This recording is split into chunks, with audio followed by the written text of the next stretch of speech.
Good morning all of you. आज कल हमने पढ़ा टेस्ट एंड मेजरमेंट चैप्टर में एफर्ट टेस्ट। आज का जो हमारा टॉपिक है वो है Rikli and Jones test. Rikli and Jones test. ये टेस्ट आपके प्रैक्टिकल नोटबुक में भी है, ये टेस्ट आपके थ्योरी में भी है। ठीक है, तो ये टेस्ट हमको बहुत अच्छे से आना चाहिए। वो प्रैक्टिकल में भी पूछा जाएगा और थ्योरी में भी पूछा जा सकता है। तो रिकली एंड जोन्स टेस्ट क्या है? दो एजुकेशनिस्ट रहे, रॉबर्टा रिकली और जेसी जोन्स। रॉबर्टा रिकली और जेसी जोन्स, इन्होंने ये टेस्ट डेवलप किया। तो senior citizen test was developed by Roberta Rikli and doctor Jessie Jones. ठीक है, नेक्स्ट है, it consist of 6 easy and simple test to assess the functional fitness of senior citizen. ये जो senior citizen होते हैं, जिनकी एज ज्यादा होती है, उनके लिए ये फिटनेस का टेस्ट होता है। मतलब जैसे कोई 60 प्लस कर गया, 55, 60, 75 इस एज में आ गया है, तो ये वाला फिटनेस टेस्ट उनके लिए रखा गया। तो इसमें 6 टेस्ट आइटम लिए गए। कितना टेस्ट आइटम लिए गए? 6 टेस्ट आइटम। अब ये टेस्ट आइटम ऐसा नहीं होगा कि 50 यार्ड की डैश मारो या फिर स्क्वाट्स लगा के दिखाओ या पुल अप्स लगा के दिखाओ। 70 इयर्स का, 75 इयर्स का ओल्ड मैन कभी भी पुल अप्स नहीं लगा पाता। रीजन, उसमें उतना स्ट्रेंथ है ही नहीं। तो हम क्या करेंगे, इसके जो टेस्ट आइटम होंगे वो बिल्कुल इजी होंगे, क्योंकि हम एक बुजुर्ग आदमी की फिटनेस को टेस्ट कर रहे हैं। तो देखिए, इसमें 6 टेस्ट आइटम लिए गए। तो फर्स्ट टेस्ट आइटम जो लिया गया वो था चेयर स्टैंड टेस्ट। क्या था? Chair stand test. This test, chair stand, this test checks the leg strength and endurance. Leg, जो बुजुर्ग आदमी के लेग है, उसकी स्ट्रेंथ मतलब ताकत, और वो कितना देर तक काम कर सकते हैं, उसकी एंड्योरेंस। ये दोनों बात चेक करने के लिए बनाया गया। भाई, इसमें इक्विपमेंट क्या होते हैं चेयर स्टैंड टेस्ट में? चेयर स्टैंड टेस्ट में इक्विपमेंट होते हैं, एक चेयर चाहिए। भाई, चेयर स्टैंड टेस्ट है तो चेयर तो चाहिए। ठीक है, अब equipment required are straight back, जिस चेयर का बैक स्ट्रेट हो, कर्व नहीं हो, उसमें straight back chair without arms. जो हाथ रखते हैं हम चेयर पर, वो रखने के लिए जगह नहीं हो। ठीक है, विदाउट आर्म रेस्ट एक चेयर होनी चाहिए, अप्रोक्सीमेटली 45 सेंटीमीटर हाई। जो हमारा फ्लोर है, जहां चेयर रखी है, उससे लगभग 45 सेंटीमीटर हाइट पर होनी चाहिए वो चेयर। ठीक है, अब हम इसका एडमिनिस्ट्रेशन और प्रोसीजर देखते हैं चेयर स्टैंड टेस्ट का, कि भाई इस टेस्ट को किस तरह से हमको आगे बढ़ाना है। तो इसमें सबसे पहले का, place the chair against the wall और स्टेबलाइज इट फॉर सेफ्टी। जो वॉल है, दीवार है, उसके साथ चिपका के लगा दो ताकि वो हिले नहीं। ठीक है, हिले नहीं, गिरे नहीं, इसलिए उसको बिल्कुल दीवार के चिपका के लगा दो स्ट्रेट बैक चेयर को। तो उसके बाद, the person sits on chair with feet apart at shoulder width on the floor, arms crossed at the wrist and held close to chest. देखो, ये दोनों जो आर्म है ना, ये इस तरह से चेस्ट के पास लगाना है या शोल्डर के पास। ठीक है, और इसको बैठ जाना है चेयर पे, इस तरह से हाथ रखकर चेयर पे बैठ जाना है। अगर हम हाथ नीचे रखेंगे तो जब कोई भी बुजुर्ग आदमी या हम ही लोग खड़े होते हैं तो हमें हाथों का सपोर्ट मिलता है। हमें चेक क्या करना है, हमें चेक करनी है लेग्स की स्ट्रेंथ और एंड्योरेंस, कि लेग्स में कितनी ताकत है, कितनी एंड्योरेंस है। तो अगर हम हाथों का सपोर्ट लेंगे तो प्रॉपर स्ट्रेंथ और एंड्योरेंस हमको पता नहीं चलेगी, इसलिए हैंड्स को हम यहां रख लेते हैं, इससे हैंड का सपोर्ट नहीं मिल पाएगा उनको। उसके बाद from sitting position the person stands completely up. The person stands, इसी तरह से हाथ लगाए हुए बैठी हुई पोजीशन से आदमी खड़ा हो जाएगा कंप्लीटली, मतलब बिल्कुल सीधा खड़ा हो जाएगा। And then completely back down, और फिर दोबारा बैठ जाएगा। भाई खड़ा हो गया फिर बैठ गया। It is repeated for 30 seconds, only 30 seconds तक। भाई बुजुर्ग आदमी है तो कम टाइम के लिए आप उसको, बुजुर्ग आदमी को कहोगे भाई 5 मिनट ऊपर नीचे होता रहे, वैसे ही गड़बड़ हो जाएगा, क्योंकि एज फैक्टर हमें पहले ध्यान में रखना है। तो 30 सेकंड्स का टाइम रखा गया किसके द्वारा, रिकली एंड जोन्स। इन्होंने कहा 30 सेकंड अगर कोई बुजुर्ग आदमी उठ बैठ रहा है तो the number of complete chair stand up and down equal 1 is score. एक बार खड़ा होकर बैठ गया, एक बार खड़ा होकर बैठ गया तो स्कोर क्या होगा, 1। ठीक है, अब इसमें नेक्स्ट टेस्ट ये स्कोर होगा उसका। लास्ट में मैं आपको बताऊंगा कि इसको कैलकुलेट कैसे करना। एक टेस्ट आइटम नंबर 2 हमारे पास आता है आर्म कर्ल टेस्ट। कौन सा, arm curl test. Arm curl test का मतलब क्या होता है, जो आप बाइसेप्स के लिए होता है ये, ठीक है। इसमें क्या होता है, this test measures upper body strength and endurance. This test measures upper body. Upper body कौन सी होती है, ये हमारी अपर बॉडी है। तो अपर बॉडी की स्ट्रेंथ और एंड्योरेंस। हमने फर्स्ट टेस्ट में क्या देखा, लेग्स की स्ट्रेंथ और एंड्योरेंस, मतलब नीचे से शुरू किया, पहले लेग्स फिर अपर बॉडी। ठीक है, अब आ जाइए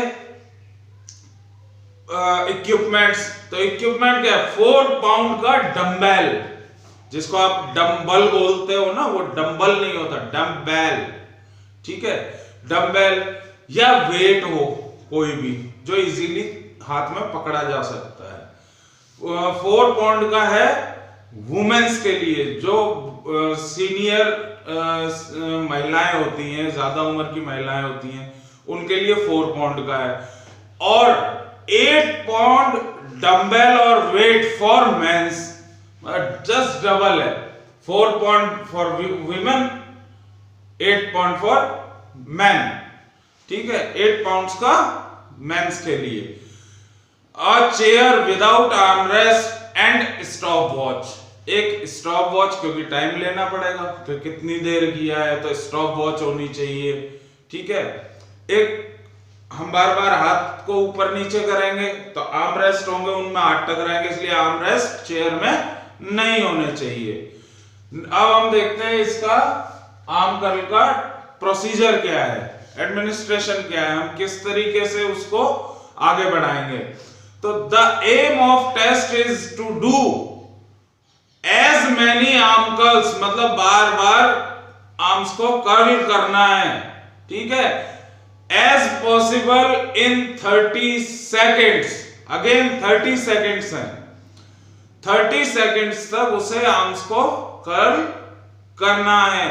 this test is conducted on the stronger arm side, जो उस सीनियर सिटीजन का स्ट्रॉन्ग आर्म साइड हो, चाहे वो लेफ्ट हो चाहे वो राइट हो, उसको ये स्ट्रॉन्ग साइड से करना है, तभी हमको उसकी एक्चुअल स्ट्रेंथ का पता चलेगा। ठीक है, तो 30 सेकेंड उसको non stop continue arm curl करने हैं। ठीक है, the person sits on the chair holding the dumbbell and arm is vertically down position beside chair. भाई जिस हाथ में आपने डंबल पकड़ा है वो चेयर के बगल में नीचे रहेगा हाथ, ठीक है, बिल्कुल सीधा, वर्टिकली डाउन रहेगा। The upper arm against the body so that only the lower arm is moving.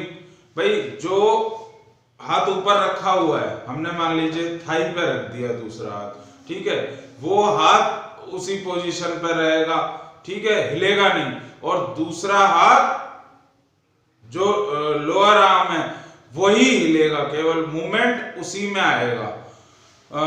Curl the arm up through a full range of motion.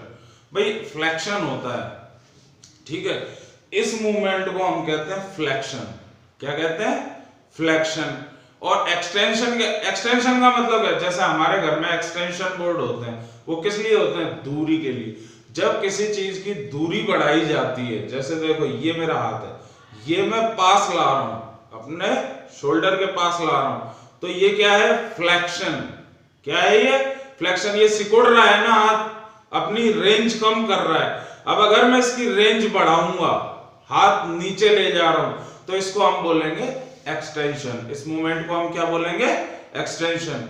तो हम कह सकते हैं कि curl the arm up through a full range of motion, flexion of arm, ठीक है, and afterwards arm down, extension of arm, ठीक है। Repeat this action as many times as possible within 30 seconds. Within 30 seconds. The number of complete curl actions, the number of complete curl actions, ठीक है, up and down consider as one. एक बार up किया और down किया, ये score हुआ 1, फिर दोबारा किया अप डाउन 2, अप डाउन 3, ये स्कोर होगा 1, ठीक है। 1 2 3 जितनी बार करें 30 सेकेंड में, उसको हम स्कोर बोलेंगे। 1 स्कोर होगा एक बार कंप्लीट करने पे। Now test item number 3, sit and reach flexibility test. Sit and reach flexibility test. Sit and reach मतलब बैठना है और रीच करना है, मतलब कहीं पहुंचना है। तो जब रीच कहीं वर्ड आ जाता है, इसका मतलब वो टेस्ट 110% फ्लेक्सिबिलिटी चेक करने के लिए होगा कि कितना फ्लेक्सिबिलिटी है पर्टिकुलर उस पार्ट में जिस पार्ट का हम टेस्ट ले रहे हैं। रीच की बात आते ही आप सीधे फ्लेक्सिबिलिटी पर फोकस करेंगे। तो सिट एंड रीच टेस्ट का पर्पस क्या होता है? This test is to measure the lower body flexibility.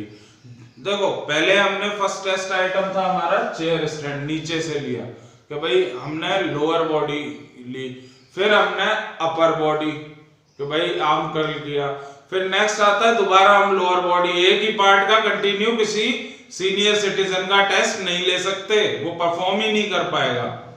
तो अब हम लोअर बॉडी पे आ गए। तो लोअर बॉडी में क्या है? लोअर बॉडी की फ्लेक्सिबिलिटी हमको चेक करनी है, ठीक है। इक्विपमेंट क्या होंगे भाई? अगर हमें फ्लेक्सिबिलिटी चेक करनी है तो कितना खींच रहे हैं बॉडी को, उसको नापने के लिए एक स्केल चाहिए, लेंथ स्केल चाहिए हमको, ठीक है। स्ट्रेट बैक चेयर चाहिए, straight back chair approximately 45 centimetre high.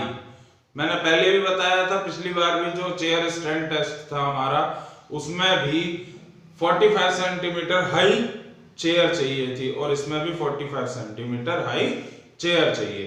अब आते हैं हम इसके प्रोसीजर या एडमिनिस्ट्रेशन पे, ठीक है। The person sits on the edge of chair. Edge मतलब आपकी जो चेयर है, ये आपकी चेयर हो गई, ठीक है।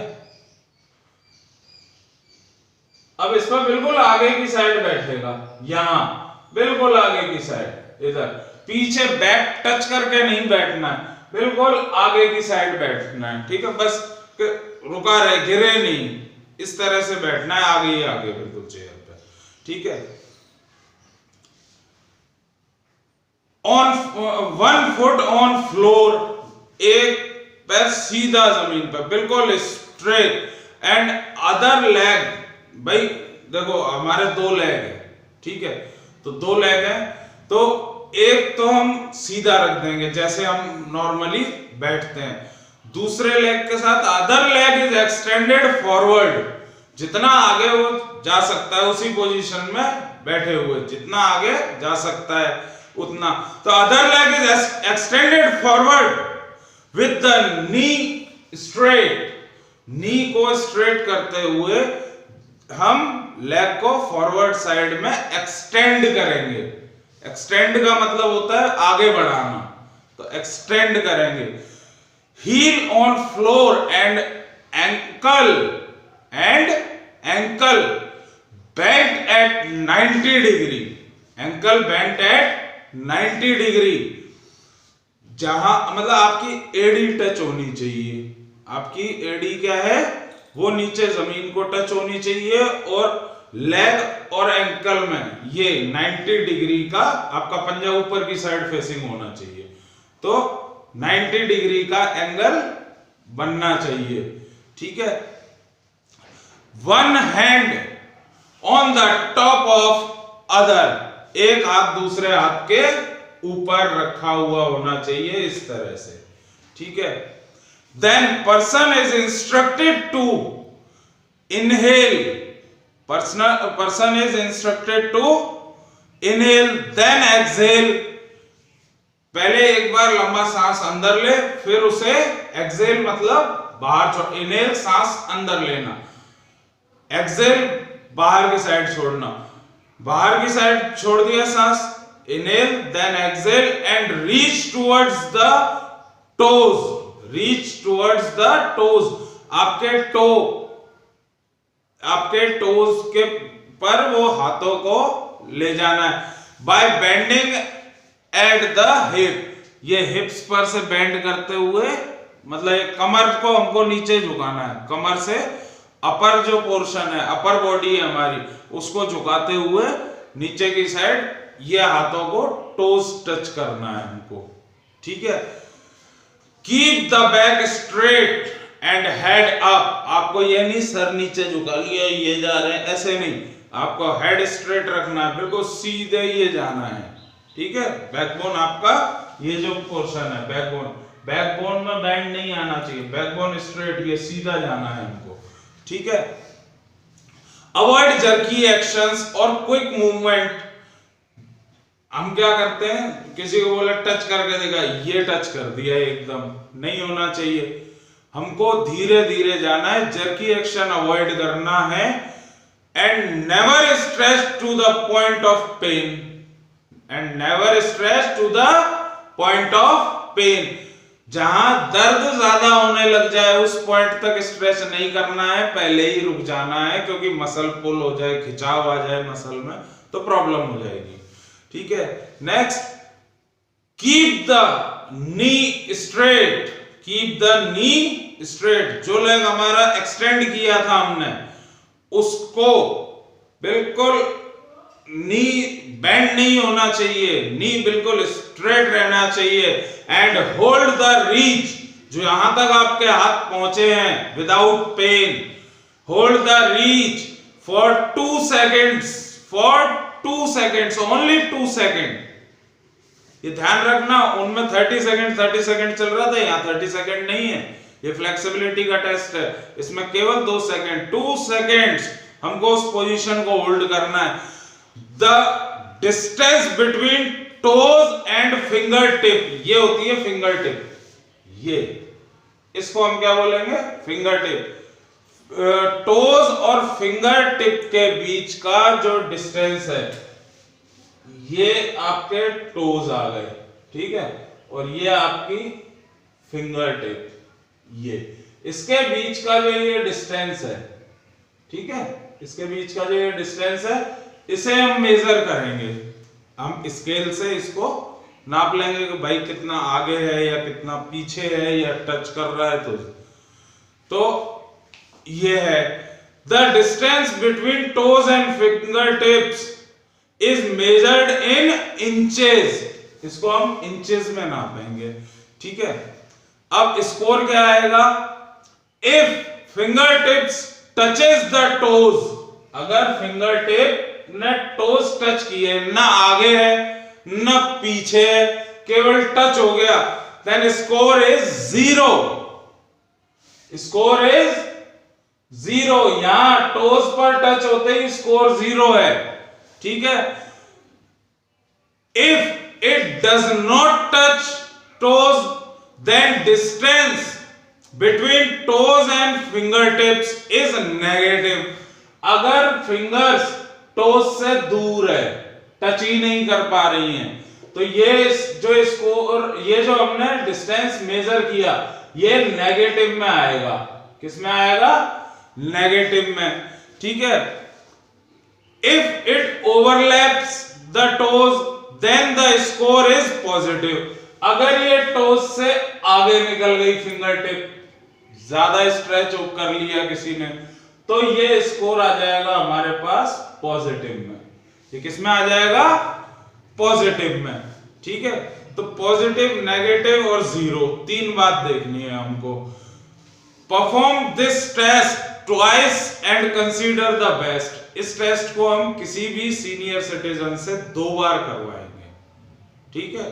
2 बार करवाया, 2 बार करवाने के बाद जो बेस्ट स्कोर हमारे पास जिस टेस्ट में आता है उसे हम कंसीडर करेंगे आगे, ठीक है। नेक्स्ट टेस्ट आइटम है back stretch test. Back stretch test क्या है? This test measure the general range of motion of shoulder. भाई हमारा जो शोल्डर है वो कितने रेंज में मूवमेंट कर सकता है, कितना रेंज है उसका, ये चेक करने के लिए, शोल्डर की रेंज चेक करने के लिए हम क्या करेंगे? इस टेस्ट को कंसीडर करेंगे कि भाई अगर हमें शोल्डर की रेंज चेक करनी है तो हमें बैक स्ट्रेच टेस्ट करवाना पड़ेगा, ठीक है।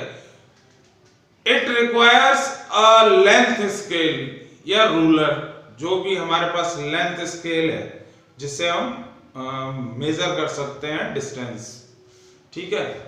तो एडमिनिस्ट्रेशन एंड प्रोसीजर पे आते हैं अब हम। This test is done in standing position. One hand is placed behind the head over the shoulder and reaches as far as possible down the middle of the back। ये एक हाथ हमारा ये आएगा, बैक का जो हमारे मिडिल है, मतलब रीड बोन, इसके पास से, इसके बिल्कुल बीच में से, ये नीचे की साइड जितना जा सकता है, ठीक है।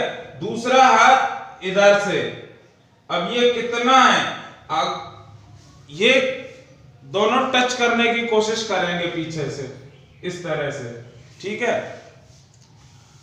अब इसमें सेम वही पहले वाला है जो हमने last sit and reach test में करा। अगर ये हाथ दोनों टच नहीं कर पाते तो ये जो डिस्टेंस है, ठीक है, इनके बीच का फिंगर टिप्स, इसकी फिंगर टिप और इसकी फिंगर टिप, इन दोनों के बीच का जो डिस्टेंस है वो नेगेटिव में जाएगा। अगर ये टच कर देते हैं तो स्कोर 0, और अगर ये ओवरलैप कर रहे हैं तो स्कोर पॉजिटिव में। ये टेस्ट है हमारा बैक स्ट्रेच टेस्ट, ठीक है। इसका भी वही है, ये 2 बार। Try this test twice and consider the best. Stop the test if person experience pain. अगर किसी को पेन हो रहा है, दर्द हो रहा है, तो हम इस टेस्ट को तुरंत वहीं रोक देंगे। हमें किसी को चोट नहीं पहुंचानी है, हमें टेस्ट लेना है। नेक्स्ट टेस्ट आइटम है 8 feet go up test. 8 feet go up test. 5th test item हमारा क्या होगा? 8 फीट गो अप टेस्ट। अब देखो टेस्ट आइटम से ही समझ आता, 8 फुट का डिस्टेंस होगा 8 फीट का। Up and go test. Up मतलब ऊपर उठना है और गो मतलब जाना है, ठीक है। तो अब इसमें देखो ये होता है test. This test is design to measure speed, agility and balance while moving. Agility होता है, एजिलिटी को अगर प्रॉपर इंग्लिश से हिंदी में हम कन्वर्ट करेंगे तो प्रॉपर तो आएगा चपलता। अब चपलता आपको समझ नहीं आया, आपको सिंपल लैंग्वेज में बताता हूं। एजिलिटी का मतलब होता है फुर्ती। क्या होता है? फुर्ती। कि एक सीनियर सिटीजन में कितनी फुर्ती है ये चेक करना हो तो हम क्या करेंगे, 8 feet up and go test, ठीक है। इसमें हम उसकी स्पीड भी चेक करेंगे फुर्ती के साथ, भाई कितनी स्पीड से उस जगह तक पहुंचा। फिर खड़े होके एकदम चलना है स्पीड से, तो भाई बॉडी बैलेंस भी होनी चाहिए जब मूवमेंट में है, ठीक है। नेक्स्ट आता है इक्विपमेंट्स। तो भाई हमें टाइम भी लेना पड़ेगा। टाइम किससे लेते हैं हम? स्टॉप वॉच, ठीक है। स्ट्रेट बैक चेयर होगी, वही 45 सेंटीमीटर हाई। कोन मार्कर होगा, जो कोन होते हैं ना इस तरह के, आपने ग्राउंड पे रखे देखे हो इस तरह से, भाई फुटबॉल ग्राउंड है, बास्केटबॉल ग्राउंड है, इन पे इस तरह से कोन रखे रहते हैं, ठीक है। ये कोन होता है, ठीक है। तो कोन्स हमें प्लेस करने पड़ेंगे इसमें, ठीक है। नेक्स्ट आता है मेजरिंग टेप। भाई डिस्टेंस भी नापना है हमें, तो हमें measuring tape. Safe and clear area, safe and clear area, जो हमें उसको पाथ देना है, जिस पे उसको चलना है।